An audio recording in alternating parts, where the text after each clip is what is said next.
Oke, terima kasih. Shalom, Ibu Bapak semuanya. Selamat malam. Kita berikan Shalom. tepuk tangan buat Sister Resia, luar biasa pujian penyembahannya. Kita akan masuk ke dalam materi pewartaan ya. Saya akan sharing kepada Ibu Bapak semuanya, namun rasanya ada beberapa yang belum mengenal saya. Mungkin sebagian besar ya, karena ini adalah kali pertama saya pewartaan di PD PKK Santo Mikael Palopo ya. Nama saya Ibu Bapak cukup unik ya. Seringkali dengan nama saya disangka saya itu seorang perempuan. Padahal saya sungguh pria tulen. Saya namanya Elvindes Kapitsa. Biasa saya dipanggil Vindes. Saya aktif pelayanan sebagai pewarta dan juga pengajar dari Keuskupan Agung Jakarta, BPK PKKKAJ. Saat ini Tuhan percayakan saya sebagai koordinator dari Forum Komunikasi Pewarta Mimbar dan Forum Komunikasi Pengajar Pembinaan ya untuk OMK-nya, untuk kepemudaannya. Saya dari Paroki Maria Bunda Karmel Tomang, Jakarta Barat, dan sekarang sudah menikah, Tuhan karuniakan seorang putra. Nah, Ibu Bapak, tema kita malam hari ini mungkin Ibu Bapak sudah tahu ya, yaitu hidup di dalam kekudusan. Saya akan share screen. Nah, kelihatan nggak? Kelihatan ya? Nah, Ibu Bapak, saya akan mulai dengan sebuah cerita. Ya. Ada seorang perempuan paruh baya. Nah, ya. Tapi meskipun paruh baya, ingatannya masih kuat, ya. Dan ibu ini terkenal karena kebijaksanaannya. Suatu ketika ia sedang mencari sesuatu, ya, pada siang hari, dan ia mencari sesuatu yang terjatuh. Ia mencarinya di luar rumah. Lalu tetangganya melihat sang ibu karena sudah paruh baya, mereka merasa kasihan. Lalu para tetangganya datang kepada sang ibu lalu bertanya, "Ibu sedang mencari apa?" Lalu sang ibu menjawab, "Saya sedang mencari sebuah jarum yang terjatuh." Lalu mereka bertanya kepada sang ibu, "Ibu, boleh tidak kami membantu ibu untuk mencarinya?" Lalu sang ibu merasa senang karena ada tetangganya yang akan membantunya untuk mencari jarum. Lalu suatu ketika pada saat mereka sedang mencari jarum yang terjatuh, salah seorang dari mereka itu merasa bahwa pekerjaan mereka sia-sia. Sudah lama mereka cari, tidak menemukan jarum yang terjatuh dan hilang itu. Lalu salah seorang ini memberanikan diri untuk bertanya kepada sang ibu. "Ibu, kami sudah cukup lama mencarinya, namun tidak menemukan jarum yang terjatuh dan hilang itu. Saya mau tanya kepada ibu, tapi mohon maaf ibu jangan marah." Lalu silakan. Sebenarnya ibu menjatuhkan jarum itu di mana? Ya kan? Soalnya kami cari dari tadi nggak ketemu. Nah, lalu sang ibu menjawab, "Wah, jangan tanyakan itu, Pak. Soalnya saya malu untuk menjawabnya." Lalu sang bapak yang bertanya itu bilang, "Ibu nggak apa-apa, ya kan? Siapa tahu nanti kami bisa membantu menemukannya. Tetapi kami harus tahu ibu menjatuhkannya di mana agar mudah untuk menemukan jarum yang terjatuh itu." Lalu dengan malu-malu sang ibu menjawab, "Sebenarnya jarum itu jatuhnya di dalam rumah. Tetapi karena di dalam rumah gelap, sedangkan di luar masih terang, maka saya memutuskan untuk mencarinya di luar rumah karena terang." Mendengar jawaban ibu, seluruh tetangganya sangat marah, sangat kesal, Dan salah satu di antara mereka akhirnya menyatakan kekesalannya. Ibu, ibu itu ngerjain kami. Kenapa ibu nggak bilang kalau jarum itu terjatuhnya di dalam rumah? Sedangkan kami nyari sekian lama tidak menemukannya. Pantas saja tidak menemukannya. Orang jatuhnya di dalam, bukan di luar rumah. Ya kan? Maka nggak heran kalau ibu itu terkenal karena kegilaannya. Nah ya, lalu satu persatu di antara mereka meninggalkan sang ibu seorang diri. Tetapi sebelum mereka meninggalkan sang ibu menjawab mereka. Sambil tersenyum, sang ibu mengatakan, kalian menganggap aku gila karena aku mencari jarum yang terjatuh di dalam, tapi mencarinya di luar. Tetapi kalian tahu tidak bahwa kalian lebih gila daripadaku. Nah, mereka kaget. Kok bisa? Katanya kan. Lalu sang ibu melanjutkan kalimatnya. Kalian mencari kebahagiaan di luar hidup kalian. Padahal kebahagiaan itu sudah ada di dalam hidup kalian. Mengapa kalian mencari di luar, sedangkan kebahagiaan ada di dalam hidupmu? Nah, Ibu Bapak, kekudusan juga demikian. Kalau kita berbicara kekudusan, bukan berarti hidup tanpa dosa. Ya, kita mencari kekudusan di luar sana. Padahal sebenarnya kekudusan sudah ada di dalam hidup kita pada saat kita menerima rahmat sakramen baptis. Saya akan lanjutkan ke slide yang berikutnya, yaitu makna kudus. Ibu Bapak, jika mengacu kepada asal katanya, kudus itu berasal dari kata kadosh. Kekudusan itu artinya adalah dipisahkan. Nah, dalam hal ini, kalau kita berbicara mengenai kekudusan atau kudus, berarti hal itu dipisahkan untuk menjadi milik Tuhan. Nah, kita yang sudah menerima rahmat sakramen baptis itu dikhususkan, dikuduskan. Artinya apa? Kita dipisahkan karena kita sudah menjadi milik Tuhan. Itulah arti kata kados atau kudus, yaitu dipisahkan untuk menjadi milik Tuhan. Yesus bersabda, bukan orang yang sehat yang membutuhkan tabib, tetapi orang yang sakit yang membutuhkannya.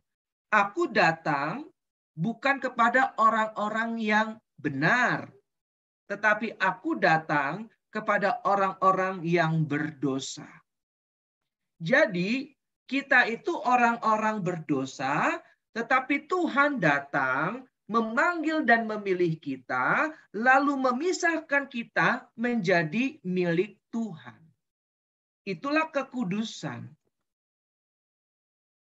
Maka kalau kita berbicara kekudusan, bukan hanya milik orang-orang yang, hidup doanya luar biasa, para rohaniwan, rohaniwati, para biarawan, biarawati, yang hidupnya selalu berdoa, yang hidupnya selalu melayani. Tetapi kita pun adalah orang-orang kudus selama kita bekerja sama di dalam Roh Kudus. Itu makna kekudusan. Ya. Lalu yang berikutnya, panggilan kekudusan. Nah, Ibu Bapak, coba perhatikan di layar.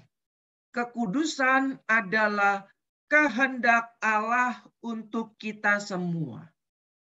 Coba kita baca 1 Tesalonika 4 ayat 3. Silakan satu orang volunteer yang sudah ketemu, tolong dibacakan. 1 Tesalonika 4 ayat 3. Karena inilah kehendak Allah, pengudusanmu, yaitu supaya kamu menjauhi percabulan. Oke, terima kasih Ibu. Karena inilah kehendak Allah. Apa Ibu Bapak kehendak Allah? Supaya kamu menjauhi percabulan. Yes, pengudusanmu. Jadi kehendak Allah adalah pengudusan kita. Kalau di luar sana ada yang tanya apa kehendak Allah dalam hidupmu, yaitu pengudusan kita. Supaya kita menjauhi percabulan. Artinya percabulan di sini bukan hanya perihal mengenai dosa zina. Ya, itu salah satunya. Tetapi dosa-dosa yang lain juga bisa membuat kita tidak menjadi kudus. Maka dikatakan, karena inilah kehendak Allah pengudusanmu. Kita dipisahkan. Kados tadi. Karena kita milik Tuhan. Coba buka sekarang Efesus 1 ayat 4. Silakan satu orang volunteer.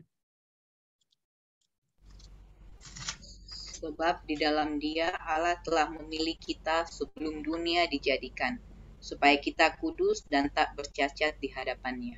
Terima kasih. Sebab di dalam Dia Allah telah memilih kita. Nah, jadi Ibu Bapak, seperti yang di awal saya katakan, kita itu orang-orang yang memang dipilih oleh Tuhan. Dipisahkan oleh Tuhan. Lalu apa? Sebelum dunia dijadikan.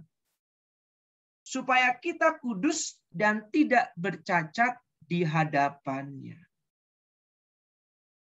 Jadi panggilan kekudusan itu adalah sebuah keharusan.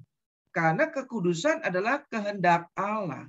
Bahkan sebelum dikatakan dunia dijadikan, Allah memilih kita supaya kita hidup kudus dan tak bercacat di hadapan-Nya. Sebelum dunia dijadikan, Allah memanggil kita untuk hidup kudus dan tidak bercacat. Maka ini bukan hal yang sepele. Pengudusan kita. Ya.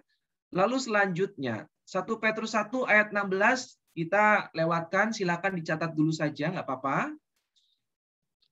Walaupun kita mempunyai jalan dan status kehidupan yang berbeda-beda. Jadi kita semua itu dipanggil di dalam kekudusan, meskipun mungkin dengan cara dan jalan yang berbeda-beda. Kita semua dipanggil untuk hidup kudus dengan menerapkan kasih kepada Tuhan dan sesama. Jadi hidup kudus dapat kita capai kalau hidup kita sungguh mengasihi Allah dan sesama.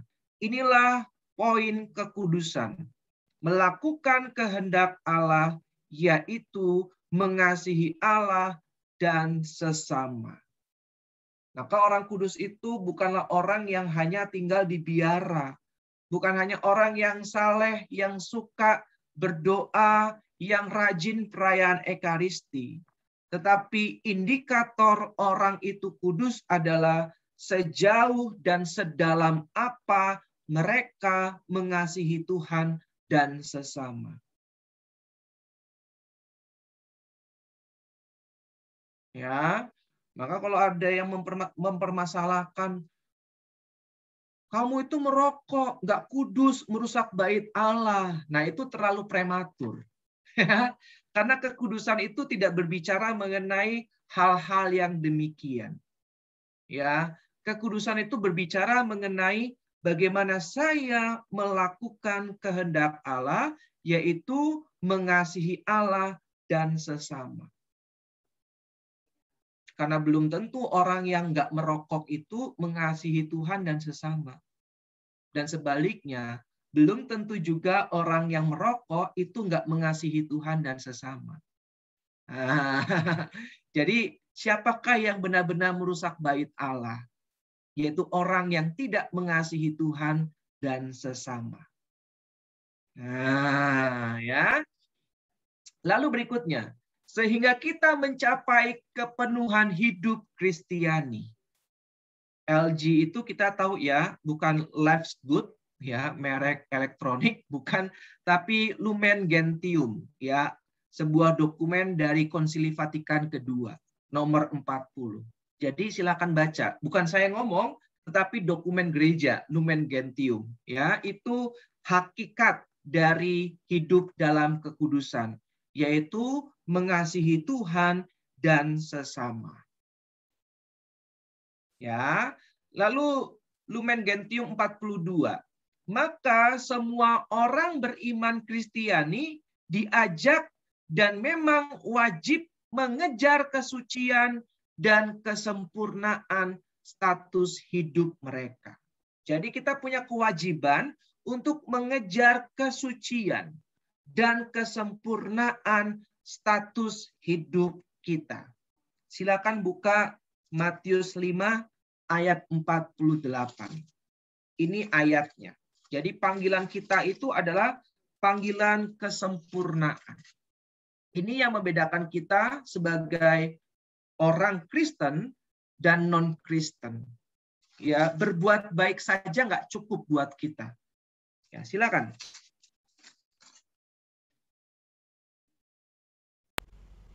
Karena itu, haruslah kamu sempurna, sama seperti Bapamu yang di surga adalah sempurna. Amin, terima kasih. Karena itu, haruslah kamu sempurna, sama seperti Bapamu yang di surga adalah sempurna. Nah, ini panggilan kekristenan, hidup dalam kesempurnaan cinta kasih.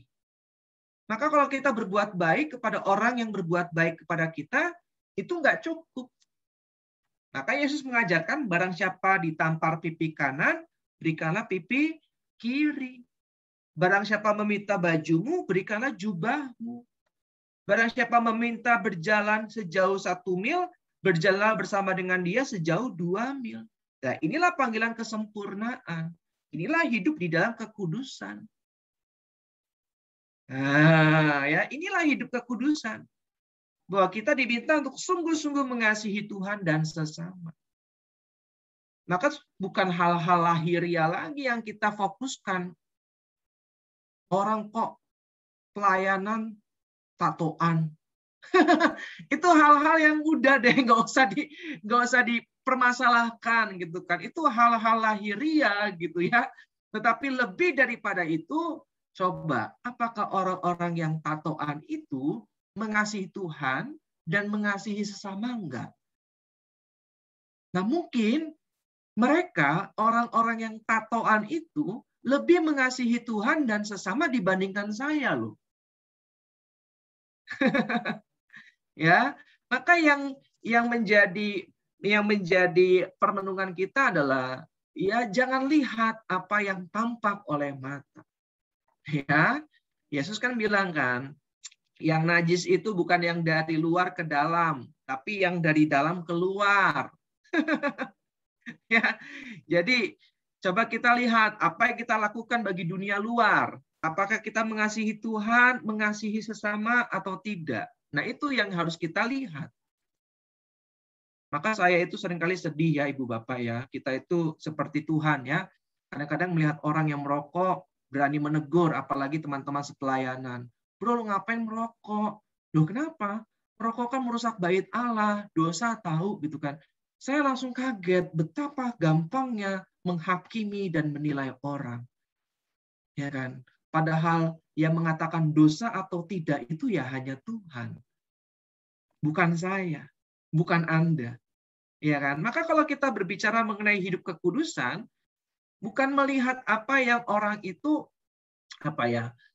orang itu lakukan terhadap diri sendiri. Ya, dia mau begadang, dia mau merokok, dia mau tatoan, selama hidupnya benar-benar mengasihi Tuhan dan mengasihi sesama. Ya. Orangnya jujur, kalau mau bohong takut akan Tuhan. Kenapa takut akan Tuhan? Bukan takut untuk dihukum, tetapi takut mendukakan hati Tuhan. Wah, itu luar biasa. Takut membuat Tuhan menangis. Nah, itu yang harus kita lihat. Apa yang ia lakukan untuk Tuhan dan sesama. Karena itu indikator dari kekudusan. Ya, dipanggil untuk menerapkan kasih kepada Tuhan dan sesama. Lumen Gentium 40 dan 42. Ya. Kemudian yang berikutnya, dokumen Lumen Gentium yang lainnya saya akan bacakan untuk Anda. Para pengikut Kristus dipanggil oleh Allah bukan berdasarkan perbuatan mereka, melainkan berdasarkan rencana dan rahmat-Nya. Nah ini, mereka dibenarkan dalam nama Tuhan Yesus dan dalam baptis iman sungguh-sungguh dijadikan anak-anak Allah dan ikut serta dalam kodrat ilahi, maka sungguh menjadi suci. Lihat nih, sakramen baptis. Ya, Ibu Bapak, dosa asal itu menghilangkan rahmat pengudusan. Rahmat pengudusan itu apa? Rahmat pengudusan adalah rahmat yang diberikan oleh Allah sehingga kita bisa bersekutu dengan Allah Trinitas. Saya ulang sekali lagi, rahmat pengudusan adalah rahmat yang diberikan oleh Allah kepada manusia agar manusia bisa bersekutu dengan Allah Tritunggal di dalam keabadian. Adam dan Hawa sebelum mengenal dosa itu hidupnya abadi. Tetapi karena dosa masuk, maka ada kematian. Nah, pada saat dosa masuk, rahmat pengudusan itu hilang. Maka kita sebelum menerima sakramen baptis, belum mendapatkan rahmat pengudusan yang sudah hilang karena dosa asal. Sakramen baptis memberikan kita rahmat pengudusan yang hilang karena dosa asal. Nah, maka penting untuk kita benar-benar menerima sakramen baptis. Lalu pertanyaan yang kedua, apakah rahmat pengudusan bisa hilang? Jawabannya bisa. Yaitu kalau orang tersebut melakukan dosa berat, maka rahmat pengudusan itu bisa hilang meskipun kita sudah menerima sakramen baptis. Nah, pertanyaan yang ketiga, apakah rahmat pengudusan itu bisa kita terima lagi? Jawabannya apa, Ibu Bapak? Bisa. Bisa. Melalui? Obat. Yes, betul Ibu. Melalui sakramen tobat. Jadi betapa penting sakramen tobat. Karena kita melakukan dosa berat, rahmat pengudusan itu hilang, lalu dapat kita terima lagi seandainya kita mau dan dengan sungguh-sungguh mengakui dosa-dosa kita dalam sakramen pengakuan dosa. Nah, Ibu Bapak, inilah rahmat pengudusan. Jadi, rahmat bekerja sama dengan kodrat. Nah, ya, manusia menanggapi rahmat Tuhan dengan perbuatan yang penuh cinta kasih. Disitulah kekudusan hadir. Maka dikatakan, maka dengan bantuan Allah, mereka wajib mempertahankan dan mengembangkan dalam hidup mereka kesucian yang telah mereka terima. Ibu Bapak ini tolong digarisbawahi, sangat penting. Jadi karena bantuan Allah, kita wajib, ini kewajiban Ibu Bapak, mempertahankan dan mengembangkan dalam hidup mereka kesucian yang telah mereka terima. Ya, maka jangan pernah meremehkan sakramen baptis. Kenapa sih kok gereja Katolik susah banget dibaptis, beda dengan gereja sebelah, ya kan? Yang penting percaya sama Yesus, dibaptis. Kenapa gereja Katolik itu harus ikut kelas katekumen dulu, ya kan? Dan harus ada presensinya 3 kali nggak hadir, maka nggak bisa dibaptis. Ibu Bapak, saya ikut kelas katekumenat itu 5 tahun. Dari kelas 4 SD. Kelas 4, kelas 5, kelas 6, kelas 1, kelas 2 SMP saya baru dibaptis. Kenapa? Karena setiap tahun saya lebih daripada 3 kali absen. Dan saya nggak pernah menyangka seketat itu. Saya pikir udahlah, cincai lah gitu kan. Ternyata enggak loh, nggak bisa cincai, ya kan? Lewat dari 3 kali bolos, nggak hadir, ya udah lanjut tahun depan. Tahun depan saya pikir bakal lebih longgar karena kasihan, enggak tuh. Sampai terakhir, ya sudah, saya komit, saya akhirnya bisa dibaptis. Saya dulu mikir, orang mau jadi Katolik kok susah banget dibaptis. Setelah saya belajar, saya baru tahu. Ternyata rahmat sakramen pembaptisan itu nggak sembarangan. Karena kita diberikan rahmat pengudusan. Dan kita sudah dipilih dan dipisahkan Tuhan untuk menjadi miliknya. Maka tanggung jawab itu besar. Maka dikatakan mereka wajib mempertahankan dan mengembangkan dalam hidup mereka kesucian yang telah mereka terima.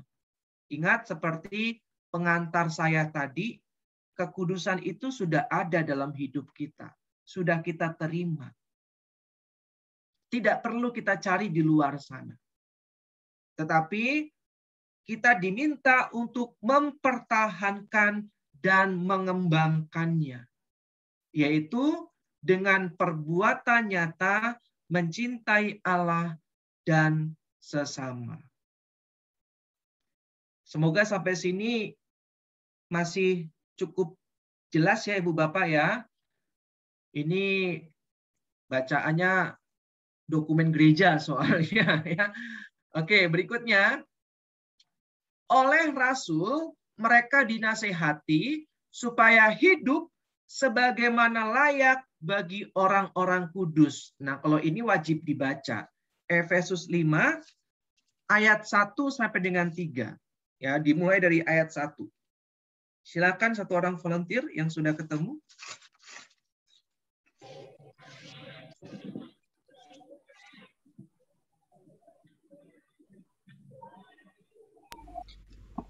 Sebab itu, jadilah penurut-penurut Allah, ya seperti anak-anak yang kekasih, dan hiduplah di dalam kasih, sebagaimana Kristus Yesus juga telah mengasihi kamu, dan telah menyerahkan dirinya untuk kita sebagai persembahan dan korban yang harum bagi Allah. Tetapi percabulan dan rupa-rupa kecemaran atau keserakahan disebut saja pun jangan di antara kamu, sebagaimana sepatutnya bagi orang-orang kudus. Oke, terima kasih ya Ibu ya. Jelas ya Ibu Bapak ya? Tetapi percabulan dan rupa-rupa kecemaran atau keserakahan disebut saja pun jangan di antara kamu. Jadi dipikirin aja jangan itu percabulan. Ya. Jelas banget ini. Lalu keserakahan itu dipikirin aja jangan. Serakah akan makanan atau rakus ya. Serakah akan harta benda atau tamak. Dipikirin aja jangan. Ya. Kemudian sebagaimana sepatutnya bagi orang-orang kudus. Nah, ini nomor ayat yang keempat. Coba Ibu Bapak perhatikan ayat yang keempat. Demikian juga perkataan yang kotor, yang kosong atau yang sembrono, karena hal-hal ini tidak pantas, tetapi sebaliknya ucapkanlah syukur. Nah, ya, hal-hal kotor kita nggak boleh katakan, ya. Lalu yang nggak pantas, ya ngomongin orang, ngejelekin orang, ya apalagi sampai maki-maki orang karena kita marah, kesel, nggak terkontrol, nggak bisa mengendalikan diri, akhirnya mengucapkan hal-hal yang tidak pantas. Nah, itu semua dikatakan jangan dilakukan. Ya. Karena bisa membuat kita kehilangan rahmat pengudusan. Nah, supaya sebagai kaum pilihan Allah, sebagai orang-orang kudus yang tercinta, mengenakan, nah ini Ibu Bapak, ada 4 nilai dari kekudusan. Yang pertama, belas kasihan. Yang kedua, kemurahan. Yang ketiga, kerendahan hati. 5 berarti ya. Yang keempat, kelemah lembutan. Dan yang terakhir, kesabaran. Karena biasa kerendahan hati dan kesabaran itu dijadikan satu. Ya, karena menurut Santo Benediktus, ada 3 nilai kerendahan hati, yaitu ketaatan, kesetiaan, dan kesabaran. Ya, tapi di dalam Kolose 3 ayat 12 dipisah, nggak apa-apa. Jadi kalau menurut Kolose 3 ayat 12 itu ada 5 nilai atau sikap dari kekudusan, yaitu belas kasih, kemurahan, kerendahan hati, kelemah lembutan, dan kesabaran. Coba buka dan baca Kolose 3 ayat 12. Silakan. Karena itu, sebagai orang-orang pilihan Allah yang dikuduskan dan dikasihinya, kenakanlah belas kasihan, kemurahan, kerendahan hati, kelemah lembutan, dan kesabaran. Oke, terima kasih Pak. Karena itu, sebagai orang-orang pilihan Allah, ingat, kadosh, yang dipilih, yang dipisahkan untuk menjadi milik Allah. Maka dikatakan karena itu sebagai orang-orang pilihan Allah yang dikuduskan dan dikasihinya, kenakanlah belas kasihan, kemurahan, kerendahan hati, kelemah lembutan, dan kesabaran. Dan supaya menghasilkan buah-buah roh yang membawa kepada kesucian. Lalu ada yang mempermasalahkan biasanya. Yang benar itu buah roh, bukan buah-buah roh. Ya, Ibu Bapak, dua-duanya benar. Ya, kalau versi Vulgata, versi bahasa Latin itu buah-buah roh, ada 12. Kalau versi Septuaginta, bahasa Yunani, itu buah roh, ada 9. Maka kalau ada yang bilang buah roh atau buah-buah roh, dua-duanya benar. Ya, kalau buah-buah roh itu dari versi Vulgata. Nah, kalau Ibu Bapak pasti sering sadar, kalau misalkan kita mendengar bacaan di perayaan Ekaristi, lalu kita bandingkan dengan Alkitab kita, sering terjadi perbedaan nggak? Iya. Sering ya? Iya.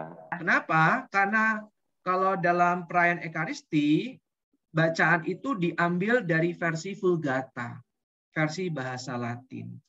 Nah, Alkitab kita yang diterjemahkan oleh LAI itu versi Septuaginta, bahasa Yunani.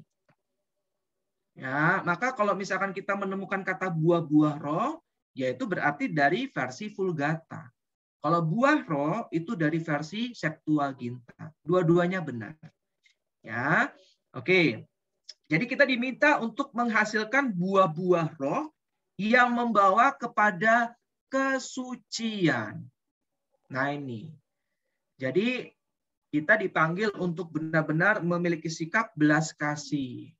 Ada teman yang butuh pertolongan, kita tidak hanya membantu secara materi, tetapi kita bantu untuk benar-benar dapat ikut sependeritaan dengan teman kita. Seperti orang Samaria yang murah hati. Ya kan, dia membopongnya ke penginapan, lalu merawat luka-lukanya. Nah, jadi orang Samaria ini dikatakan murah hati karena berani terlibat di dalam penderitaan orang yang hampir mati itu. Maka sebenarnya kalau kita dikatakan berbelas kasih atau murah hati, itu bukan hanya kasih uang ibu bapak. Ya, itu belum dikatakan murah hati. Itu namanya berdonasi. Nah, ya.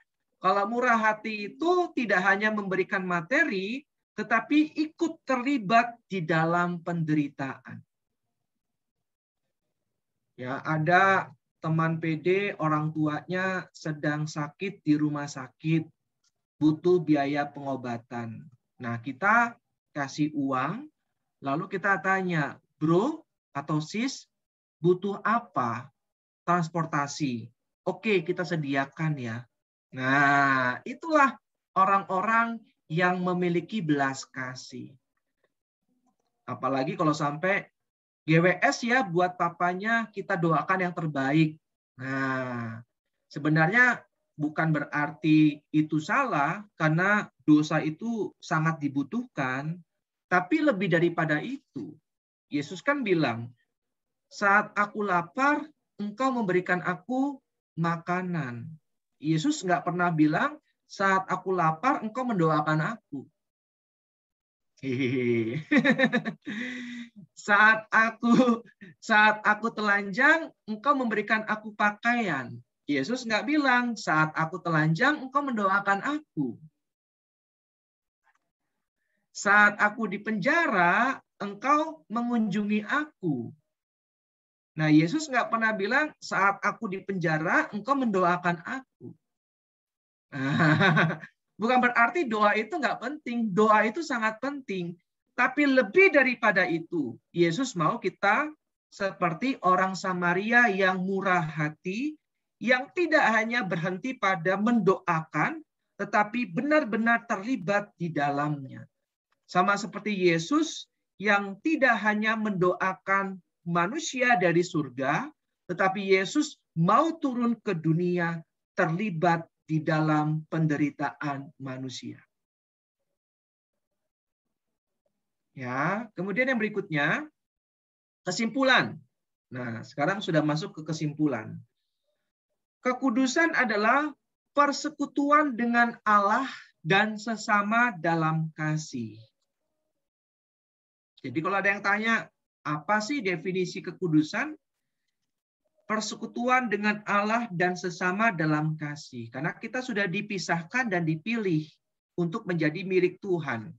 Untuk bersekutu dengan Allah dan sesama. Dan dengan mengasihi inilah kita dapat menjadikan hidup kita berarti dan bahagia. Maka tadi contoh ibu yang bijaksana, yang parubaya itu benar-benar mencerminkan kekudusan dan kebahagiaan. Sudah ada di dalam hidup kita, namun sering kita mencarinya di luar. Saya bahagia kalau saya punya harta 10 miliar. Saya bahagia kalau anak cucu saya sukses. Nah, itu berarti kebahagiaannya dari luar. Sedangkan tidak ada yang abadi di dunia. Ya kan? Kalau kebahagiaan itu dari dalam, dari Tuhan, maka sifatnya abadi. Menderita tetap bahagia, ya kan? Susah tetap bersyukur. Nah, itu arti orang yang hidup di dalam kekudusan. Hidup di dalam kebahagiaan. Nggak peduli apa yang terjadi, karena dia tahu bahwa hidupnya hanya untuk mencintai Tuhan dan sesama. Sebab sejak semula memang untuk Allah menciptakan kita agar kita beroleh kebahagiaan. Jadi Ibu Bapak, kehendak Allah itu pengudusan kita. Ingat ya. Jadi Allah itu ingin kita kudus. Kenapa? Agar kita bahagia. Nah, kenapa? Karena dengan mengasihi Tuhan dan sesama, percaya deh, hidup kita akan bahagia. Nggak ada orang yang kasih uang kepada, mohon maaf, pengemis ya, di pinggir jalan, langsung hatinya terluka. Aduh, sayang banget duitnya gua kasih. Ya kan? Yang ada kita happy ya, boleh menolong orang lain. Nah itu kebahagiaan sejati. Menolong sesama yang membutuhkan. Ya. Oke, terakhir. Lalu, jadi bagaimana semua, jelaslah bahwa semua orang Kristiani, bagaimanapun status atau corak hidup mereka, dipanggil untuk mencapai kepenuhan hidup Kristiani dan kesempurnaan cinta kasih. Lumen Gentium nomor 39. Jadi panggilan kita adalah kepenuhan hidup Kristiani dan kesempurnaan cinta kasih. Nah, kalau kita hidupnya penuh dengan cinta dan dalam keadaan rahmat, maka kita nggak akan diproses di purgatorium atau api penyucian. Ya, jadi ada dua syarat kalau kita ingin terbebas dari purgatorium, masuk ke dalam kerajaan surga pada saat kita meninggal dunia, langsung ke surga, itu dalam keadaan rahmat dan hidup dalam kesempurnaan cinta kasih. Maka kita langsung masuk dalam kerajaan surga.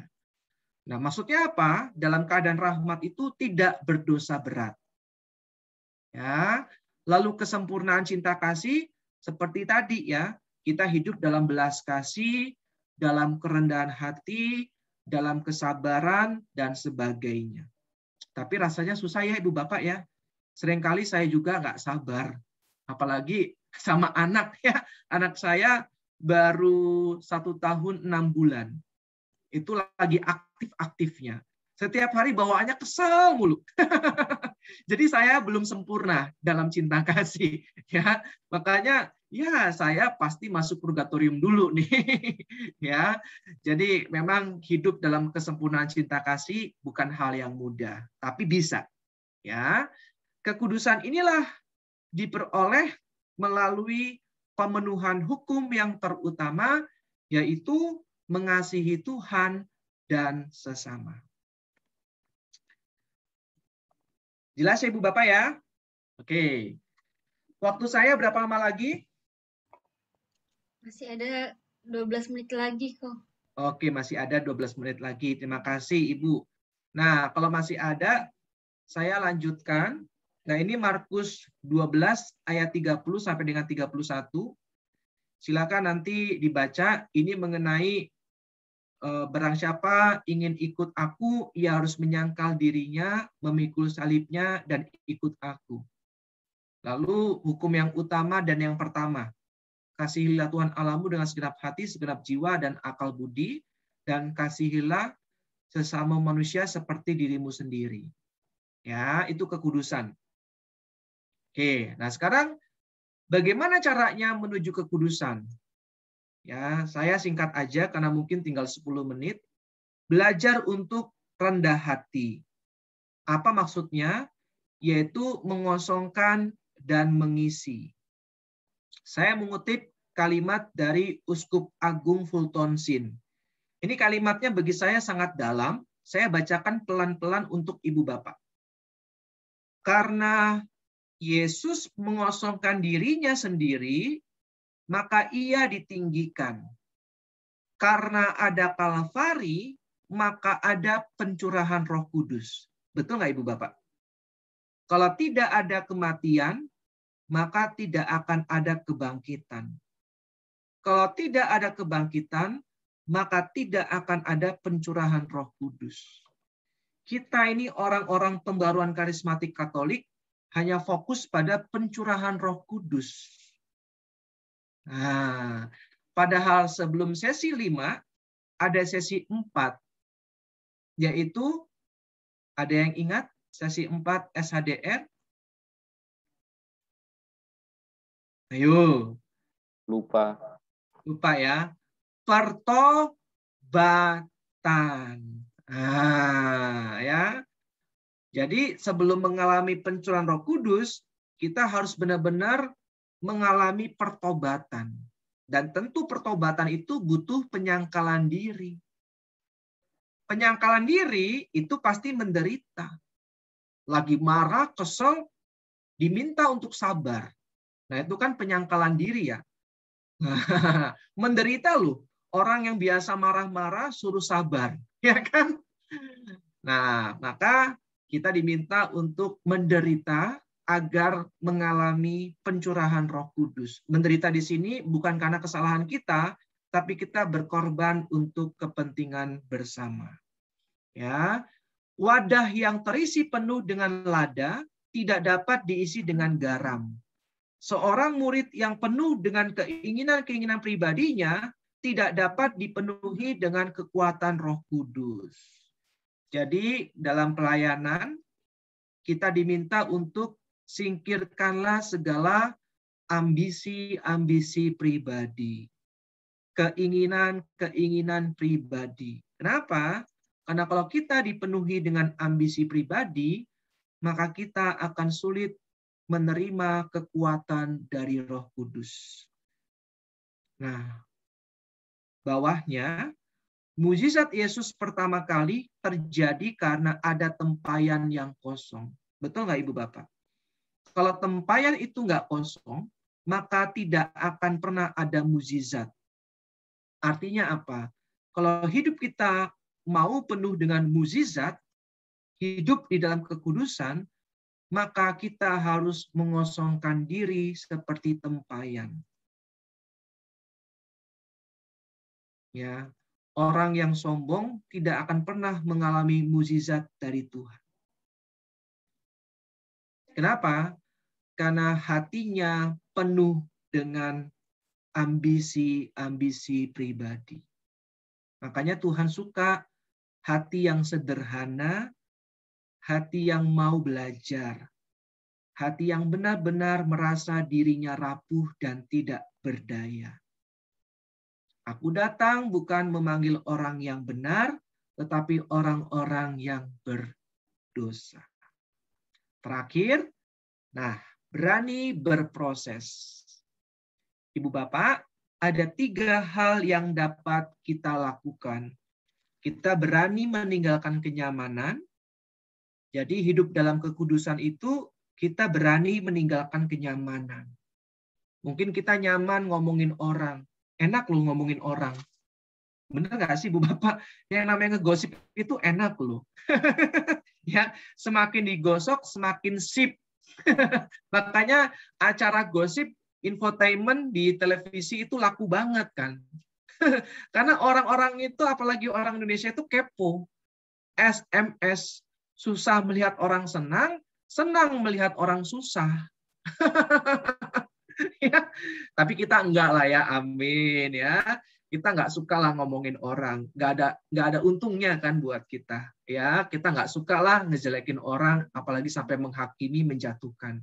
Bukan kita banget lah, karena kita adalah anak-anak Tuhan. Maka kita mau belajar meninggalkan apa yang membuat kita nyaman. Mungkin kita nyaman bohong, ya kita nyaman untuk memegahkan diri. Kita nyaman, mohon maaf, memamerkan harta benda di Instagram, di Facebook, ya kan? Nah itu banyak banget ya. Wah, punya mobil baru, upload puji Tuhan, Tuhan kasih berkat. Statusnya rohani, tapi niatnya mau pamer. Ya, puji Tuhan, rumah baru, ya kan? Tuhan kasih berkat. Nah, hati-hati ya. Jadi kita mau meninggalkan kenyamanan itu. Lalu kita mau belajar untuk rendah hati. Ya, terima masukan, terima kritikan yang membangun. Ya, karena kita tahu bahwa orang-orang yang peduli dengan kita itu akan memberikan kita masukan yang membangun.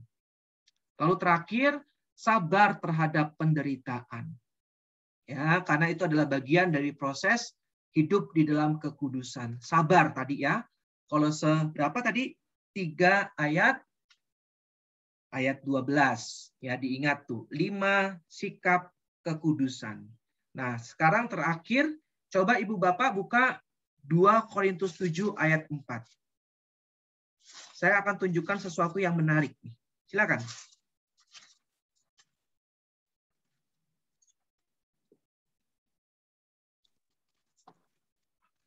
Aku sangat berterus terang terhadap kamu, tetapi aku juga sangat memegahkan kamu.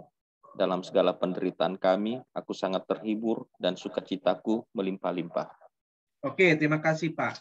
Wah, ini menarik banget ya. Apa katanya? Aku sangat berterus terang terhadap kamu, tetapi aku juga sangat memegahkan kamu. Dalam segala penderitaan kami, aku sangat terhibur.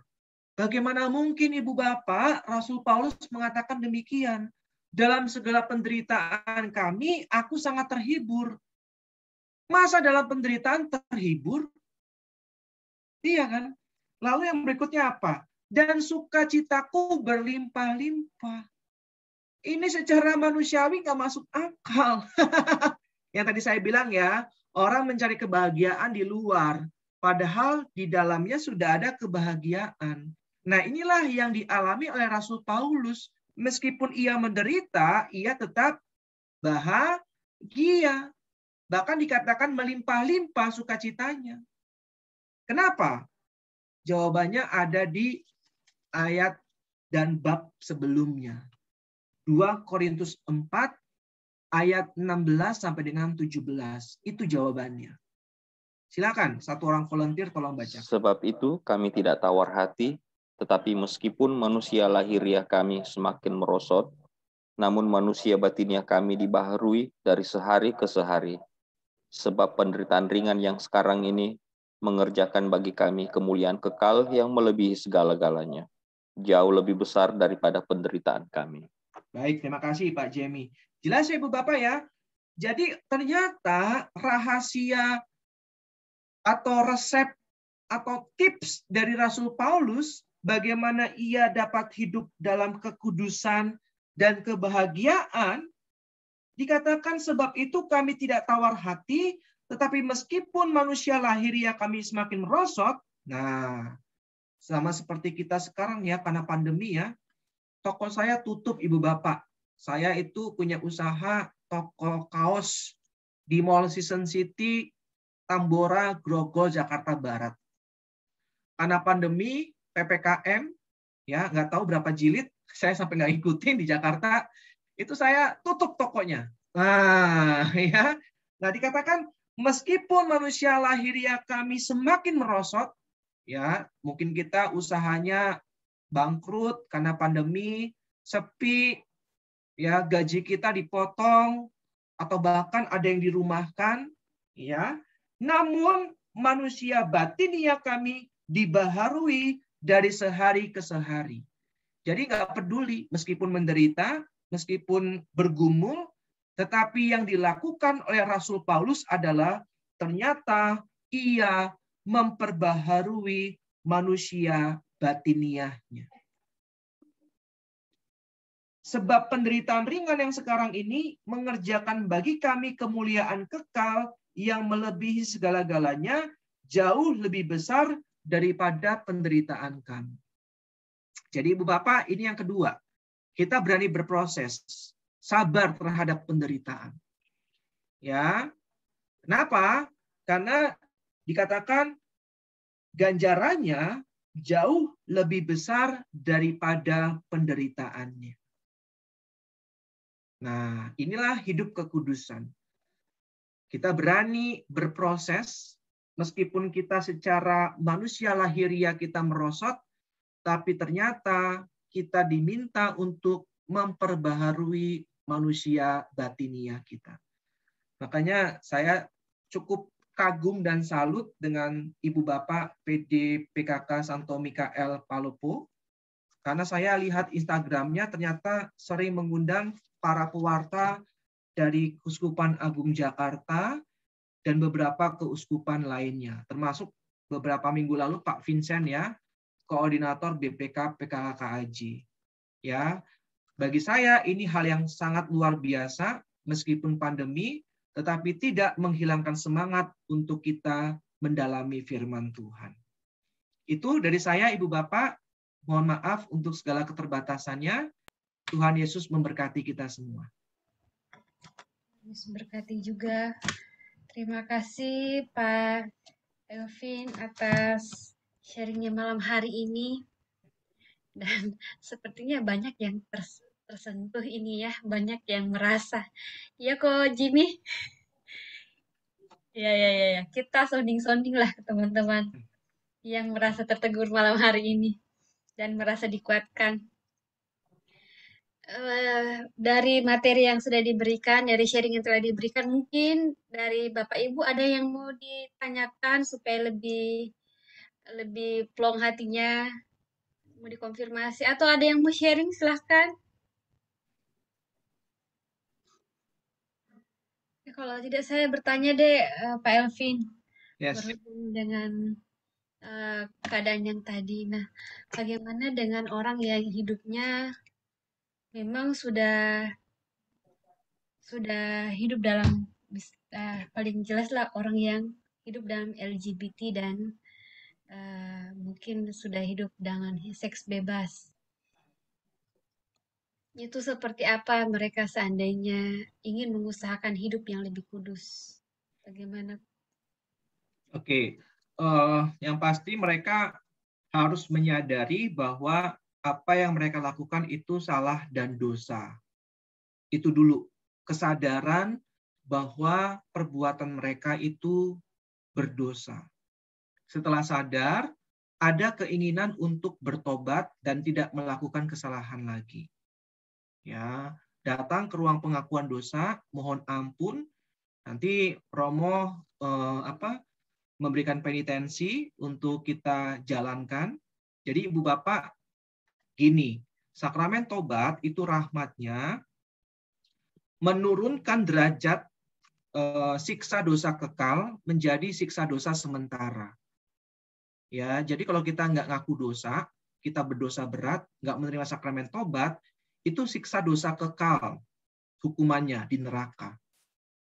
Ya, tetapi kalau kita menerima sakramen tobat, maka siksa dosa kekal itu menjadi siksa dosa sementara yang kita akan murnikan dalam purgatorium. Ya, sebenarnya pemurnian itu sudah dimulai di dunia. Jadi kalau misalkan kita hidupnya menderita, kita hidupnya merasa penuh dengan perjuangan seumur hidup, padahal sudah ikut Tuhan, tidak berbuat dosa, ya, sering ke gereja, berdoa, ikut persekutuan doa, hidupnya nggak aneh-aneh, lurus-lurus aja, tapi kok masih terus menderita, nah itu bagian dari proses pemurnian. Nanti di purgatorium proses kita lebih cepat. Ya, jadi bersyukurlah kita. Maka Santo Ignatius Loyola bilang apa?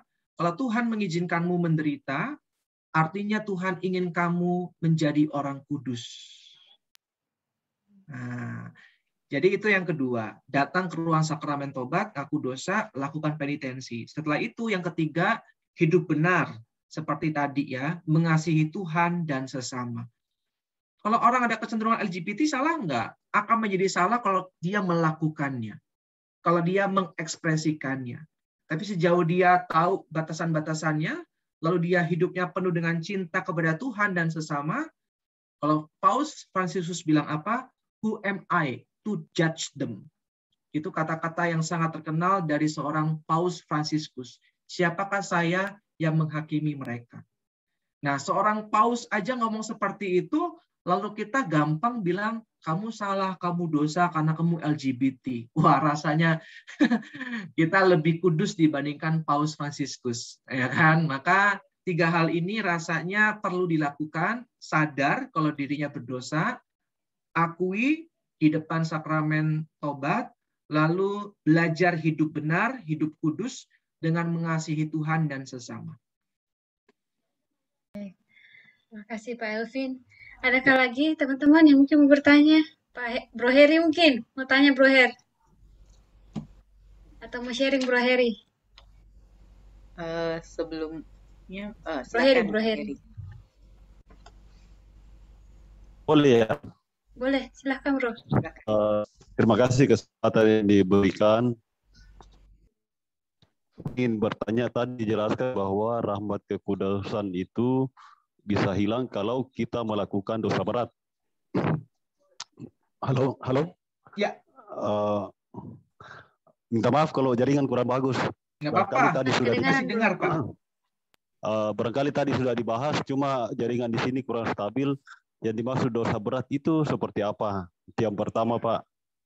Terus yang kedua, menyangkut kekudusan, tadi juga dijelaskan bahwa Tuhan menginginkan kita umatnya itu sempurna di hadapannya.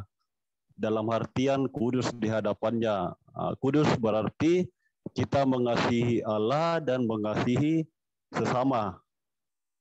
Mengasihi sesama bukan hanya kepada mereka yang mengasihi kita, tetapi juga yang membenci atau mencelakakan kita. Nah, ini mungkin sesuatu yang menurut saya sebagai manusia biasa sangat sulit atau hampir mustahil.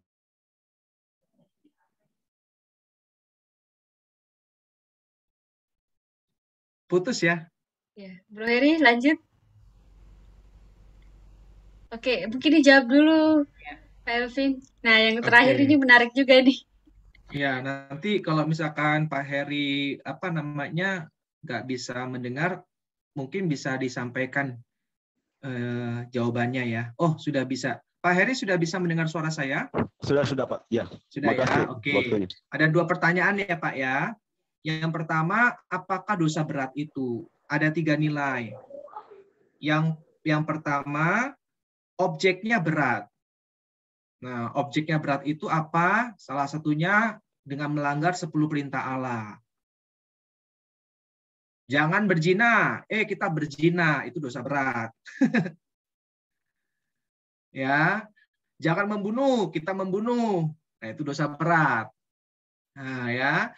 Itu objeknya berat. Lalu yang kedua, udah tahu itu dosa, sadar. Ya kan?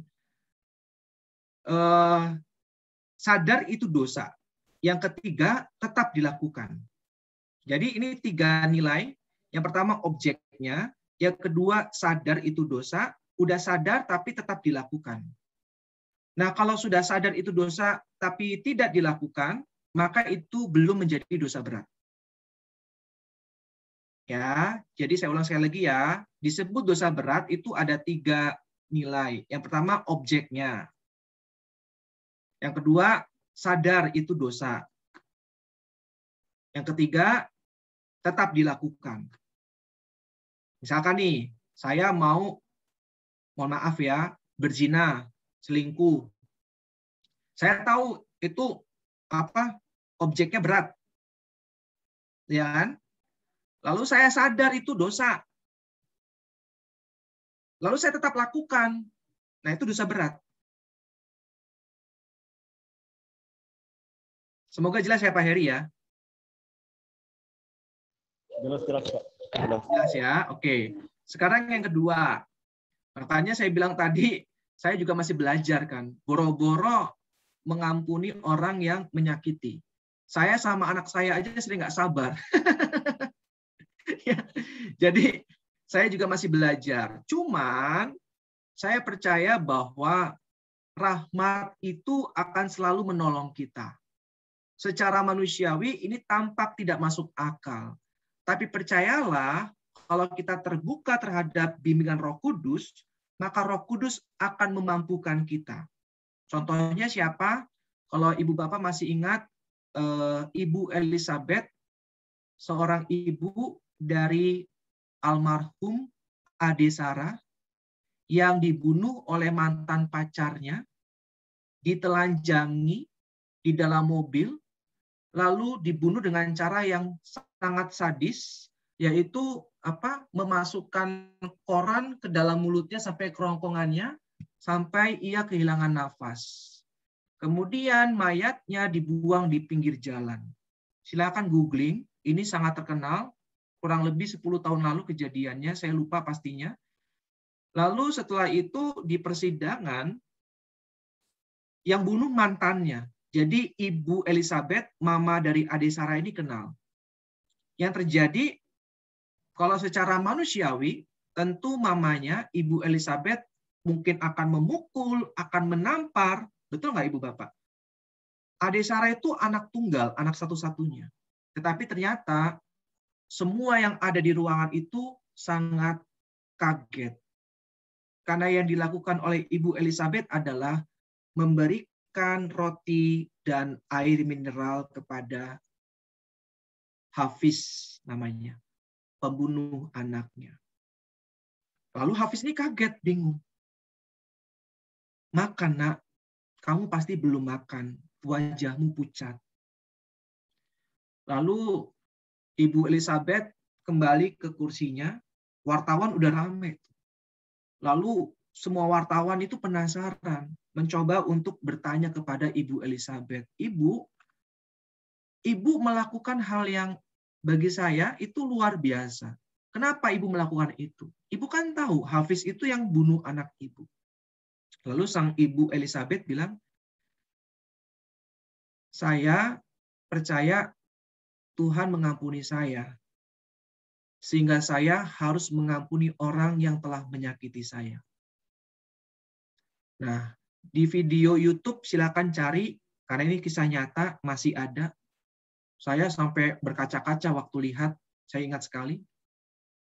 Di pemakamannya, Ibu Elizabeth berpesan kepada adik Sarah, nak, tolong maafkan Hafiz, seperti ibu sudah mengampuni dia. Kamu ampuni dia ya? Coba. Kalau bukan karya roh, nggak mungkin. Jadi bagi kita memang mustahil, Pak Heri. Tapi bagi Allah tidak ada yang mustahil. Selama kita mau berserah, mau terbuka terhadap karya roh Allah. Maka semua hal yang tidak mustahil, semua hal yang mustahil pasti tidak akan mustahil bagi Allah. Ya, apa yang mustahil bagi manusia sangat mungkin bagi Allah. Jadi memang tadi ya berani berproses ya, proses dalam penderitaan, penyangkalan diri. Maka itu cara mencapai kekudusan. Proses, nggak instan memang. Yang susah-susah itu ternyata yang biasanya menjadi jalan untuk kekudusan. Ya, betul. Maka saya bilang kita semua sedang berjuang di sini. Itu Pak Heri, semoga menjawab ya. Kita sama-sama belajar berproses. Terima kasih jawaban. Terima kasih. Baik, sepertinya kita sudah ya waktunya. Ya, Ibu Bapak, saya mohon maaf, saya harus izin live karena saya mengajar lagi di SOG. Silakan, mungkin setelah persekutuan doa ini mau mengenal SOG. Tapi ini hari Kamis ya. Kalau hari Kamis itu materinya lebih berat dibandingkan biasanya, harus lewat kelas basic dulu. Nanti kalau misalkan memungkinkan ikut, saya akan coba kasih informasi ke Kak Tresia atau ke Ibu Oli untuk dibagikan ke Ibu Bapak semuanya. Ya, silakan bergabung, kita sama-sama belajar. Pak Jemi, terima kasih untuk keramah tamahannya. Pak Beni juga semuanya tadi kita sempat ngobrol. Ibu Sri Nining, Kak Tresia, thank you ya. Sehat-sehat semuanya Ibu Bapak, Tuhan berkati. Pak Elvin, sehat-sehat terus juga. Semangat pelayanan. Ya, selamat pelayanan. Tetap sehat ya. Ya. Oke, luar biasa malam hari ini. Semoga dari sharing kita malam hari ini tidak lagi membuat kita merasa sedih terhadap